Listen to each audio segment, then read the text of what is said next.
Loved ones come out here when they bury their family, the veterans, and they put a flag up over them, and then they let it go, and the flag gets deteriorated over time. The American Legion post in Sallisaw has taken it upon itself. I come out here and make a run through the cemetery to maintain the 30 or so flags posted near veterans' graves at the Sallisaw City Cemetery. My dad just passed away in May. Out of respect for him and him being in the service, I wanted the flag.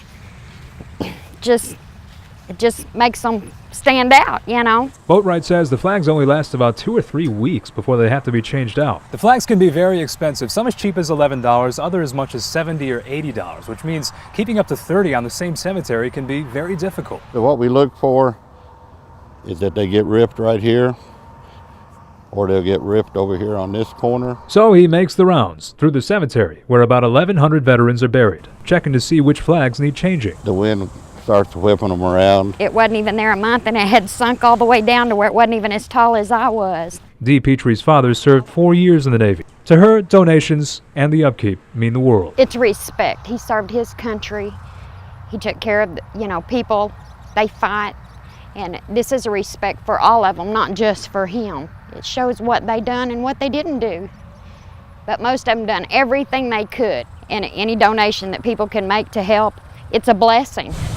In Sallisaw, covering news where you live, Charlie Edward, 5 News.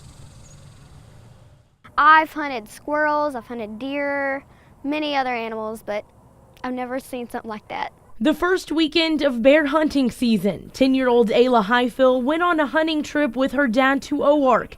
After a couple of days of waiting on a bear, Ayla finally heard some leaves crunching. I saw something big and black walking by, and its head was hidden behind a tree, but then it turned out it was a huge black bear. Ayla's dad, the one who taught her to hunt, was right beside her when she pulled the bolt back to hit the bear. And we got her set up and she shot, and I felt like it was a perfect shot.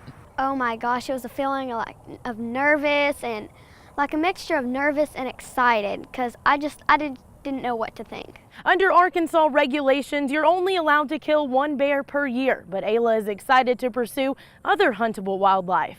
I want to go deer hunting and squirrel hunting for a very long time, because that's just one of my favorite hobbies. Ayla's dad says for their family, it's all about teachable moments, and says their hunting experience is one for the books. You're 19 yards from a grown black bear with a kid.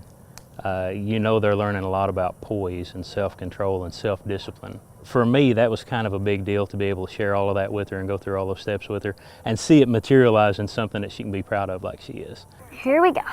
In Hartman, covering news where you live, Crystal Sherrill, 5 News This Morning. Here on Peaceful Home Road, the Ellisons built this home and a life together for the last 76 years. I feel just most generally good as I did 10 years ago. If I'm out here mowing the yard or down there mowing something or out there building a fence, whatever I'm doing, I try just to enjoy it. At nearly 100, Mr. Ellison doesn't take any medications and still gets his hands dirty, with the help of his buggy, of course. I made this porch swing, and I took 2 of 4s, and I cut this lumber, I planed all this lumber, and I put this together. Mr. Ellison says the key to living a long life is staying active, and he works out here in his garden every single day. This is okra I just cut today, but see, it's blooming. I like to keep moving. I think that helps me to stay as active as I am. Those vegetables are then peeled and handed off to Mrs. Ellison, who is 92 years old. At the top is green beans, and in the next shelf over here it's tomatoes, just canned tomatoes, and down here tomato juice. Yeah. And he may have quite a few activities on his plate, but Mr. Ellison says with his faith, he has no plans of slowing down. I'm just glad that he's allowed me to live this long, and I'm hoping that I'll be around here a while longer. In Natural Dam, covering news where you live. How about that? Crystal Sherrill, 5 News. There's just that homey feeling about it, that you walk on this campus and you feel, hey, I think this could be like my home. As you walk onto the campus of the University of the Ozarks, you'll find quite a few more students, the most in school history, with 773. It's a number, so you don't think much of it. But let me tell you, move-in day, whenever we had those kids coming in and like all the stuff that they brought with them, I mean, you really start to like realize it.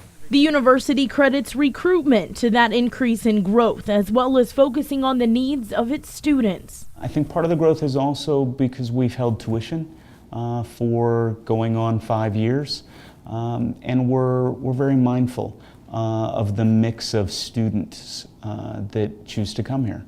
Here at the University of the Ozarks, there's more than meets the eye, and students say that's what drew them to this campus. We have a smaller campus, but when you take the time to explore what it does offer, you're going to get a lot more than you would at any other university. So don't be too quick to judge. As for the future, the University of the Ozarks will continue to grow, but while also providing students with the feeling of home. We'll allow ourselves to continue to grow, but at the point we can't deliver that quality of education, that personalized education, we'll stop growing.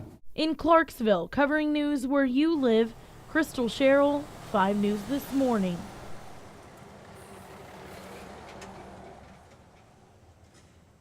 Feels really good just to be back with a little bit of normalcy in my life and see everybody that I hadn't been around every day like I had the last 8 years. Arkansas State Trooper Roy Mooney is now back to work in Fort Smith at Troop H after spending the last year recovering from a crash that nearly took his life. It's been waiting every month, you know, to let everything improve, every injury I had just to heal up. And some healed fast and some took their time. On August 8th of last year, Trooper Mooney was in a crash with a wrong-way driver on Interstate 40 near Van Buren. This is dashcam video from Mooney's patrol car. Troopers say Mooney tried to block the speeding driver of the vehicle from continuing head-on into traffic. The driver of that vehicle, Matthew Shaoti, died at the scene. Mooney was rushed to the hospital and put in the intensive care unit on a ventilator. After multiple surgeries and physical therapy, Mooney was named Trooper of the Year in June for his heroic actions. He says he walked away from the crash with a new outlook. I cherish every little moment I have with my family and just happy to be alive and back to what I'm doing. Mooney says he'll spend the next week or so catching up on training and certifications before he gets back in a patrol car. For me, it's just a big thank you to this whole area that, you know, this area is special to me because I see the outpouring of love that they'll put on somebody when they are in need. And, you know, that'll always be appreciated by me. I'll never forget it. So just know I'll be back there on patrol ready to help them. In Fort Smith, covering the news where you live, Joe Ellison, 5 News.